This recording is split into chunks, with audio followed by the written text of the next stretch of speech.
સુરતમાં વાહન ચાલકો સાથે ઇરાદાપૂર્વક પોતાની મોપેડ ટકરાવી અકસ્માત થયાનું બહાનું કરી વાહન ચાલકોને ડરાવી ધમકાવીને તેઓ પાસેથી રૂપિયા પડાવતી ગેંગને પૂણા પોલીસે ઝડપી પાડી તેઓ પાસેથી હજારોનો મુદ્દામાલ કબજે કર્યો હતો.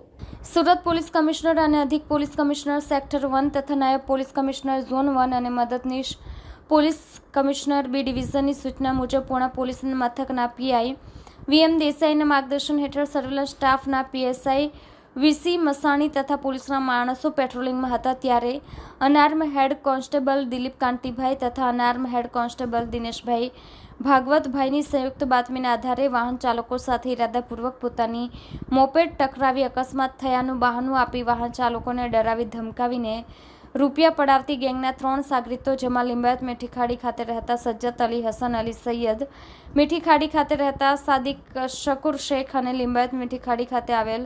સાબિર શમશુદ્દીન શેખને ઝડપી પાડી તેઓ પાસેથી 71,000થી વધુનો મુદ્દામાલ કબજે કર્યો હતો. હાલ તો પૂણા પોલીસે આરોપીઓ પાસેથી વધુ તપાસ હાથ ધરી છે.